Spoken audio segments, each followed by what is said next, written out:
হাবিবের যদি ব্যস্ত চায় থাপড়ে কাংসাপতি লড়াই দেবে, এই ধরনের রাইজরা এখানে বসে আছে।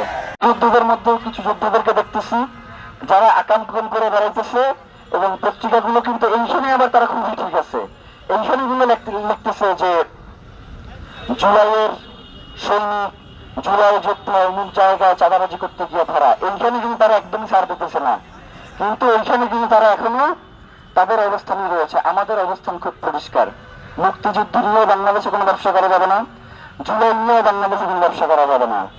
এই দুইটা জিনিস এই জন্য বললাম যে হাবিবের নিয়ে ব্যবসা শুরু হয়েছে, মানে জুলাই তো সকল মানুষের, মুক্তিযুদ্ধ সকল মানুষের, ওকে ঠিক আছে, হাবিবের সকল মানুষের ঠিক আছে, কিন্তু হাবিবের যে ভাই বোন সামনে বসে আছে না, হাবিবের যদি ব্যস্ত চায় থাপড়ে কাংসাপতি লড়াই দেবে, এই ধরনের রাইজরা এখানে বসে আছে।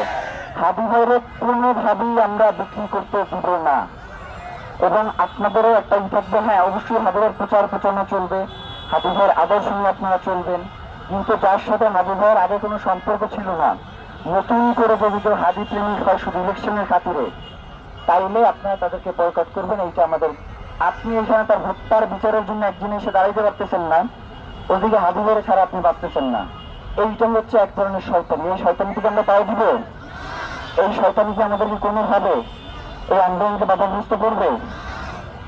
আজকে সকালে একটা প্রশ্ন দেখলাম যে ইনকিলাব মঞ্চ ওসমান হাদিকে দখল করছে, আব্দুল্লাহ জাবের, ফাতেমা তাসলিম ঝুমা, এরা হচ্ছে ওসমান হাদিরে বাইরে কোনো প্রচার করতে পারে না। এখন তুমি ওসমান হাদির নামে হুডি বানাবা, তার লেখাগুলো দিয়ে এরপর বাইরে বেচবা, তোমার বাধা দেওয়া যাবে না। ওসমান হাদি তার জীবদ্দশা একটা বই বের করছিল, লাভায় লাল শাক পূর্বের আকাশ, এই কাব্যগ্রন্থ মার্কেটে এক কপিও নাই। এখন যে প্রকাশনী থেকে 3 বছর বা 4 বছর আগে বইটা বের করছিল, সেই প্রকাশনীর ওসমান হাদি তার জীবদ্দশায় থাকতে 2 বছর খুঁজছে, কোনোদিন ধরা দেয় নাই, মানে তারা খুঁজেই পায় না, সে তার প্রকাশনী বিক্রি করে চলে গেছে। এখন সে নতুন করে আসছে, ওসমান হাদির 10,000 সে বই ছাপাবে। আমি বলছি তোর যদি সাহস থাকে তুই বই ছাপা, আমরা কি করতে পারি এরপরে তো দেখবো। হাদি ভাইকে আমরা বিক্রি করতে দিব? যেই হাদি ভাইয়ের বই নিজে ছাপানোর জন্য 2 বছর প্রকাশনী খুঁজে পায় না, সেই প্রকাশনী এখন আসলে কোথা থেকে আমরা জানতে চাই। হাদি ভাইয়ের এই বই আপনারা কেউ কিনবেন, আমরা সিদ্ধান্ত নিয়েছি যেটা আপনাদেরকে জানানো, আপনাদেরকে কোনোভাবেই আমরা আর কি আমাদের কথাবার্তার আড়ালে রাখতে চাই না, একদম পরিষ্কার রাখতে চাই ওসমান হাদি ভাইয়ের জন্য।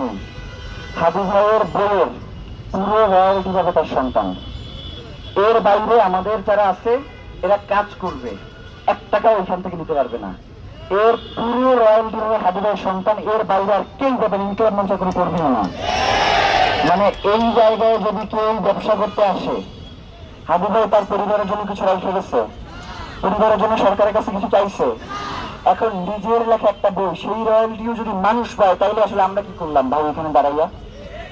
আমাদের কাজ হচ্ছে এইটা একদম নিশ্চিত করা যে হাদি ভাইয়ের বইয়ের রয়্যালটি থেকে শুরু করে, মানে হাদি ভাইয়ের জন্য যা আছে এইটা ধরাই যাতে তার পরিবার কখনো আমাদের কাছে না আসতে হয়। আপনাদের কথা দূরের কথা, হাদি ভাইয়ের পরিবার দেখবার দায়িত্ব আমাদের না, এটা তো আমাদের সকলের দায়িত্ব। এই কথাগুলো এই জন্য বললাম যে আমার এইখানে অনেক ভাই দেখি তারাও মাঝে মধ্যে একটু বিভ্রান্ত হয়ে যান যে হাদি ভাইকে কেন আপনারা জনগণ করে নিচ্ছেন না। আরে ভাই হাদি ভাইয়ের দিন তুমি পোস্ট দাও, আমি তো বলিনি একবার তুমি পোস্ট দিও না। হাদি ভাইয়ের জন্য হত্যার বিচার চেয়ে তুমি প্লাকার্ড নিয়ে দাঁড়াই থাকো, আমি তো তোমার একবারও নিষেধ করি না। হাদি ভাইয়ের নিয়ে তুমি ইনকিলাব মঞ্চে, আমি কি বলছি যে খালি ইনকিলাব মঞ্চ হাদি ভাইয়ের হত্যার জন্য আন্দোলন করবে?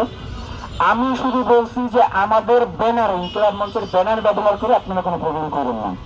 আপনারা এখন আপনাদের ইনকিলাব মঞ্চের ব্যানারটা ব্যবহার করে প্রোগ্রাম করতে হবে, এই জন্য কোনো বাধ্যবাধকতা আছে আপনাদের কাছে?